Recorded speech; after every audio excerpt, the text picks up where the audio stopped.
Hi, ಇವತ್ತು ನಾನು ಚಿಕ್ಕ ತಿರುಪತಿ ಅನ್ನೋ ಸ್ಥಳಕ್ಕೆ ಬಂದಿದ್ದೀನಿ. ತಿರುಪತಿ ಗುಡ್ಡ ಅಂತ ಕರೀತಾರೆ, ಮಳೆಕಲ್ಲು ತಿರುಪತಿ ಅಂತ ಕೂಡ ಕರೀತಾರೆ. ಅರಸೀಕೆರೆಯಿಂದ 3.5 ಕಿಲೋಮೀಟರ್ ಆಗುತ್ತೆ.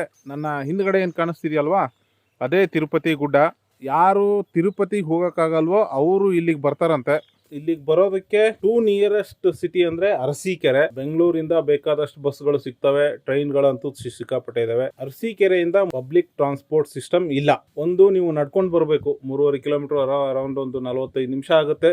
ಇಲ್ಲ ಅಂದ್ರೆ ನೀವು ಅರಸೀಕೆರೆಯಲ್ಲಿ ಒಂದು ಆಟೋ ಮಾಡ್ಕೊಂಡು ಬಂದ್ರೆ ಅವರು ನಿಮ್ಮನ್ನ ತಗೊಂಡ್ಬಂದು ಬಿಡ್ತಾರೆ.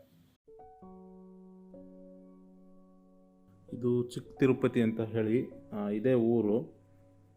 ಇಲ್ಲಿರೋದು ವೆಂಕಟರಮಣ ಸ್ವಾಮಿ ದೇವಸ್ಥಾನ.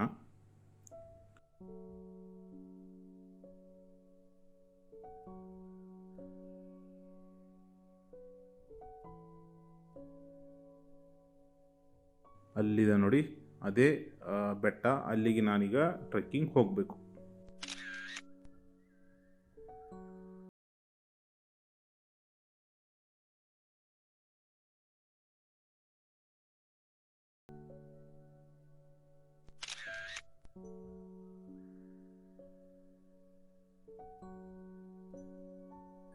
ಸೊ ಇಲ್ಲಿಂದ ಎಂಟ್ರೆನ್ಸ್ ಸ್ಟಾರ್ಟ್ ಆಗುತ್ತೆ.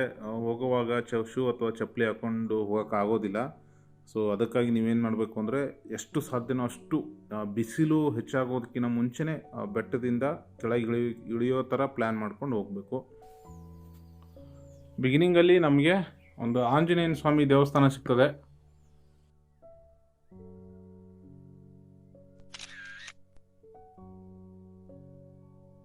ನೋಡಿ, ಇದು ಬೆಟ್ಟ ಹತ್ತೋದಕ್ಕೆ ಎಂಟ್ರೆನ್ಸು.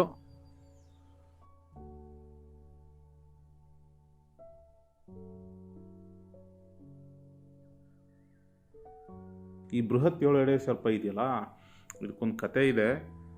ಒಂದಿನ ಮೇಲಿನ ದೇವಸ್ಥಾನ ಇದೆಯಲ್ಲ, ಅಲ್ಲಿ ವಿಗ್ರಹದ ಮೇಲಿದ್ದಂಥ ಆಭರಣಗಳನ್ನು ಕಳ್ಳತನ ಮಾಡಿಕೊಂಡು ಕಳ್ಳರು ಹೋಗ್ತಿರ್ಬೇಕಾದ್ರೆ ದಾರಿಯಲ್ಲಿ ಈ 7 ಎಡೆಯ ಸರ್ಪ ಅಡ್ಡ ಆಗಿ ಆ ಕಳ್ಳರನ್ನ ತಡೆಯುತ್ತಂತೆ. ಆ ಕಳ್ಳರು ಕೂಡ ಇಲ್ಲೇ ಕಲ್ಲು ಹಾಕ್ತಾರೆ ಅಂತ ಹೇಳ್ತಾರೆ. ಈ ಪ್ರದೇಶ ಎಷ್ಟೊಂದು ನಿರ್ಜನವಾಗಿದೆ ಅಂತಂದರೆ, ದಾರಿ ಹೋಗುವಾಗ ನಾವು ಯಾವುದೋ ಕಾಡ ಒಳಗಡೆ ಹೋಗ್ತಾ ಇದ್ದೇವೇನೋ ಅನ್ನೋ ಆ ಕೀಟಗಳ ಸೌಂಡು ಕೇಳಿಸ್ತಿರುತ್ತೆ ನಮಗೆ.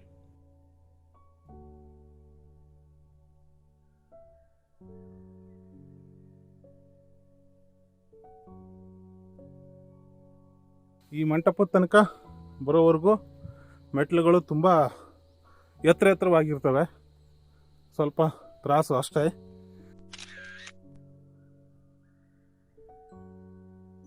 ಈ ಬೆಟ್ಟ ಹತ್ತುವಾಗ ತುಂಬ ಆಯಾಸ ಆಗುತ್ತೆ, ಖಂಡಿತವಾಗ್ಲೂ ತುಂಬ ಆಯಾಸ ಆಗುತ್ತೆ. ಆ ಆಯಾಸದ ಭಾವನೆ ನಮ್ಮ ಮನಸ್ಸಿಗೆ ಬಾರದೇ ಇರಲಿ ಅಂಥೇಳಿ ಇಲ್ಲಿ ಗೋವಿಂದ ನಾಮಸ್ಮರಣೆ, ಗೋವಿಂದ ನಾಮಾವಳಿಗಳನ್ನು ಮೆಟ್ಲುದ್ದಕ್ಕೂ ಹಾಕಿದ್ದಾರೆ. ಅಂದರೆ ಗೋವಿಂದ ನಾಮಸ್ಮರಣೆಯಲ್ಲೇ ನಾವು ಬೆಟ್ಟವನ್ನು ಹತ್ತಬೇಕು. ಯಾವುದೇ ಥರದ ಆಯಾಸ ನಮ್ಮನ್ನು ಬಾಧಿಸಬಾರ್ದು ಅಥವಾ ನಮಗೆ ಫೀಲ್ ಆಗಬಾರ್ದು ಅನ್ನೋದು ಅದರ ಉದ್ದೇಶ ಇರಬಹುದೇನೋ ಅಂತ ನನ್ನ ಅಭಿಪ್ರಾಯ.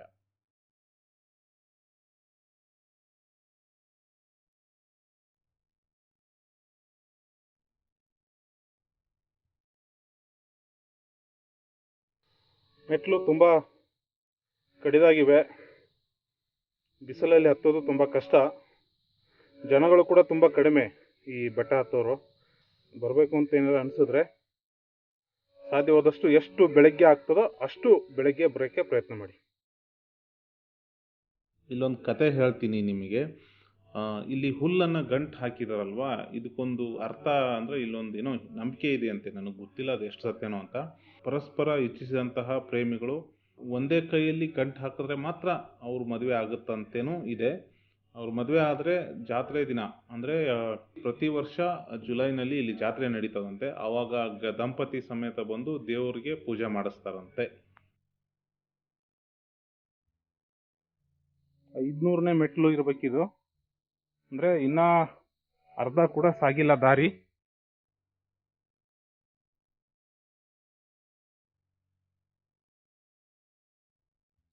ಯಾವುದೋ ಮಂಟಪದ ಕಲ್ಲುಗಳಿವು.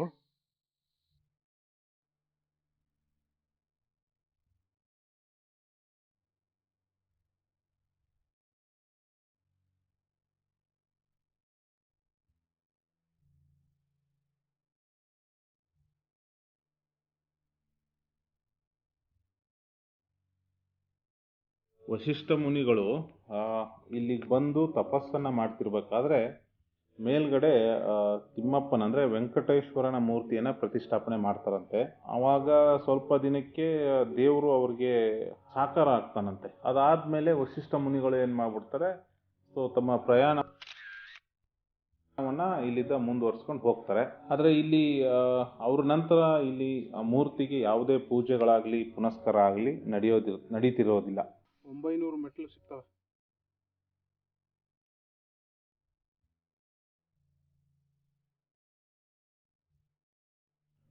ಈ ಬೆಟ್ಟನ ಹತ್ಕೊಂಡು ಹೋಗುವಾಗ ಈ ದಾರಿ ಇದೆಯಲ್ವಾ, ಅದು ಮಾಲೆಯ ಆಕಾರದಲ್ಲಿರೋದ್ರಿಂದ ಇದಕ್ಕೆ ಮಾಲೆ ಬೆಟ್ಟ ಅಥವಾ ಮಾಲೆ ಕಲ್ಲು ಬೆಟ್ಟ ಅಂತಲೂ ಕರೀತಾರಂತೆ.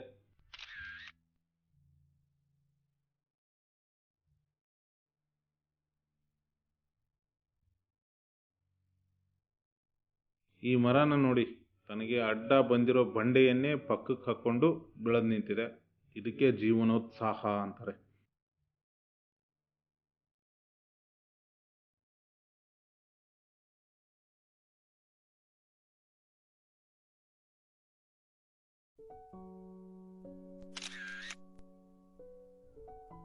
ಒಂದು ದಿನ ಚಿತ್ರದುರ್ಗದ ಅರಸನಾಗಿದ್ದಂತಹ ತಿಮ್ಮಪ್ಪ ನಾಯಕ ಈ ಭಾಗದಲ್ಲಿ ಬಂದು ತಂಗಿದ್ರಂತೆ.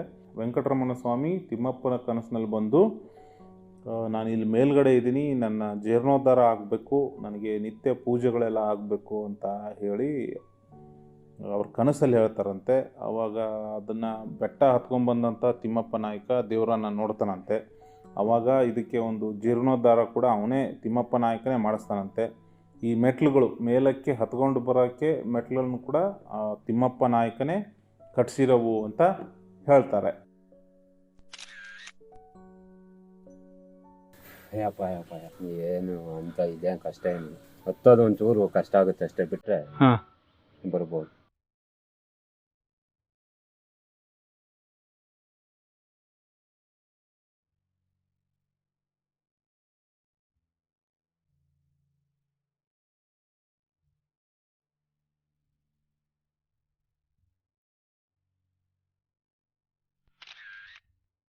ಇದೆ ನೋಡಿ ಬೆಟ್ಟದ ಮೇಲಿರುವ ದೇವಸ್ಥಾನ.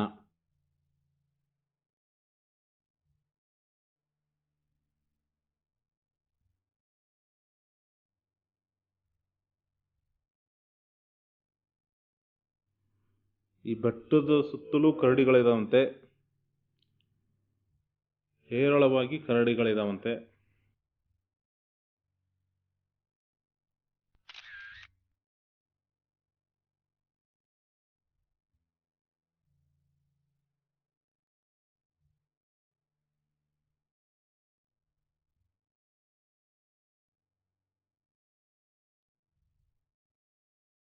ಈ ದೇವಸ್ಥಾನದಲ್ಲಿ ಪಕ್ಕದಲ್ಲಿ ಒಂದು ಬಾಗಿಲಿದೆಯಲ್ಲ, ಮೂಲಕ ಸ್ವಲ್ಪ ಕೆಳಗೆ ಇಳಿದ್ರೆ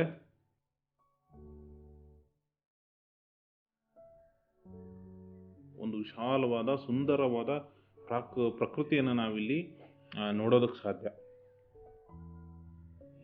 ಇಲ್ಲಿಂದ ಮತ್ತೆ ನಾವು ಈ ಪ್ರಕೃತಿಯನ್ನು ನೋಡಿಕೊಂಡು ವಾಪಸ್ ದೇವಸ್ಥಾನಕ್ಕೆ ಹೋಗೋಣ.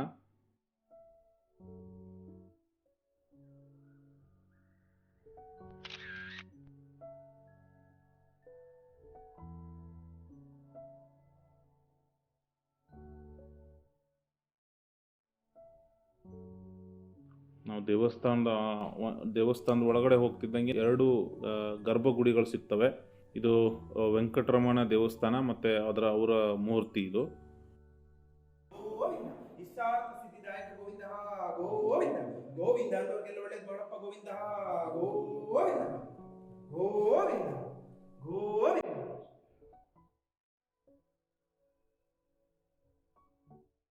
ಪಕ್ಕದಲ್ಲೇ ಪದ್ಮಾವತಿಯ ಮೂರ್ತಿಯನ್ನು ಕೂಡ ನಾವಿಲ್ಲಿ ಕಾಣ್ಬೋದು.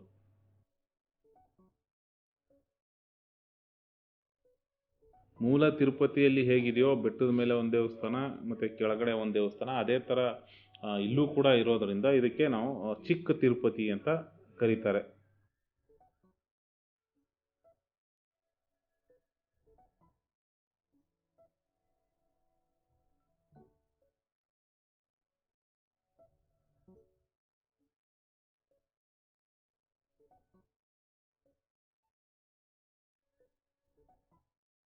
ನಿಮಗೆ ಇನ್ನೂ ಒಂದು ಕತೆ ನಾನು ಹೇಳಬೇಕು. ಒಂದು ದಿನ ತಾಯಿ ತನ್ನ ಹಸುಗೂಸಿಗೆ ಹಾಲನ್ನು ಕುಡಿಸ್ಬೇಕು ಅಂತ ಹೇಳಿ ಬೆಟ್ಟ ಏರಿ ಬರ್ತಾಳಂತೆ.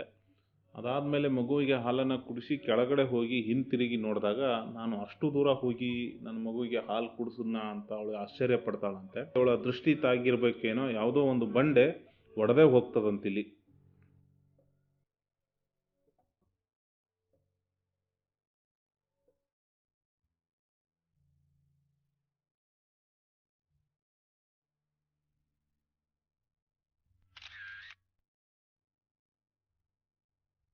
ಬಿಸಿಲು ಅನ್ನೋ ಹೆಚ್ಚಾಗಿ ಇದ್ದಾಗ ಮೊದಲೇ ಮೇಲಿನ ದೇವಸ್ಥಾನ ಅಂದರೆ ಬೆಟ್ಟದ ದೇವಸ್ಥಾನಕ್ಕೆ ಹೋಗಿ ಆಮೇಲೆ ಕೆಳಗಡೆ ಇರೋ ದೇವಸ್ಥಾನಕ್ಕೂ ನೀವು ಬರಬಹುದು.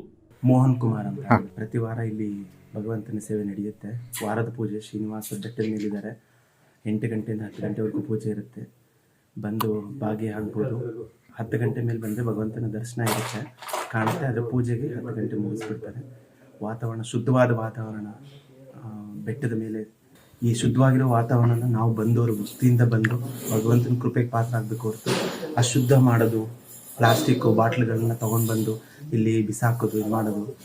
ತಂದಿದ್ದನ್ನು ಇದು ನೀರು ಅವಶ್ಯಕತೆ, ಬಾಟ್ಲು ತಂದರೆ ಪ್ಲಾಸ್ಟಿಕ್ ಬಾಟ್ಲಲ್ಲಿ ತಂದರೆ ವಾಪಸ್ ತೊಗೊಂಡೋಗಿ ಕೆಳಗಡೆ ಬಿಸಾಕಿ ಇದು ಕಾಡಿನ ಮಧ್ಯದಲ್ಲಿ ಹಾಕೋದು. ಅದನ್ನು ವನ್ಯಜೀವಿಗಳು ಅದು ಗೊತ್ತಿಲ್ಲದೇ ಅದನ್ನು ಉಪಯೋಗಿಸಿ ಅವಕ್ಕೆ ಹಾನಿ ಆಗಬಾರ್ದು. ವಾತಾವರಣ ಶುದ್ಧವಾಗಿರಬೇಕು. ಭಕ್ತಿ ತುಂಬಿರೋ ಪ್ರದೇಶ ಅಷ್ಟೇ ಶುದ್ಧವಾಗಿರಬೇಕು, ಹಾಳು ಮಾಡಬಾರ್ದು ನಾವು. ಇದಿಷ್ಟು ಮಾಲೆಕಲ್ ತಿರುಪತಿ ಬೆಟ್ಟದ ನನ್ನ ಚಾರಣ. ವಯಸ್ಸಾದವರು ಬರೋಕೆ ಅಂತ ಸೂಕ್ತವಾದ ಸ್ಥಳ ಅಲ್ಲ. ಕೆಳಗಡೆನೆ ಒಂದು ದೇವಸ್ಥಾನ ಇದೆ, ಅಲ್ಲಿ ತನಕ ಬಂದ್ರೆ ಸಾಕಾಗ್ತದೆ. ಮಕ್ಕಳನ್ನ ಕರ್ಕೊಂಡ್ ಬರೋದು ಕೂಡ ಅಂತ ಸೇಫ್ ಅಲ್ಲ, ಯಾಕಂದ್ರೆ ಕಾಡು ಪ್ರಾಣಿಗಳು ಓಡಾಡುವಂತಹ ಜಾಗ ಇದು. ಜನಗಳು ತುಂಬಾ ಮೇಲಕ್ಕೆ ಯಾರು ಬರೋದಿಲ್ಲ. ಇನ್ನ ನಿಮಗೆ ಈ ಬೆಟ್ಟನ ಹತ್ತಿ ಇಳಿಯಕ್ಕೆ ಹೆಚ್ಚು ಅಂತಂದ್ರೆ ಒಂದು 2.5 ಗಂಟೆ ಸಾಕಾಗ್ತದೆ. ಸೊ ಕುಡಿಯೋಕ್ಕೆ ನೀರಿದ್ರೆ ಸಾಕು. ಬೆಳಗ್ಗೆ ಏನಾದರೂ ಉಪಹಾರ ಮಾಡ್ಕೊಂಬಂದ್ರೆ ಮಧ್ಯಾಹ್ನ ಅಷ್ಟೊತ್ತಿಗೆ ನಾವು ಸಿಟಿಗೆ ಹೋಗ್ಬೋದು. ಈ ಅನುಕೂಲ ಮಾಡ್ಕೊಂಬಂದ್ರೆ ತುಂಬಾ ಪ್ರಶಾಂತವಾದ ಜಾಗ, ಮನಸ್ಸಿಗೆ ನೆಮ್ಮದಿ ಸಿಗತಕ್ಕಂತಹ ಜಾಗ. ಬಟ್ ಕಾಡು ಪ್ರಾಣಿಗಳ ಹಾವಳಿ ಜಾಸ್ತಿ ಇರೋದ್ರಿಂದ ಹುಷಾರಾಗಿ ಬಂದು ಹುಷಾರಾಗಿ ಹೋಗಬೇಕು. Thank you.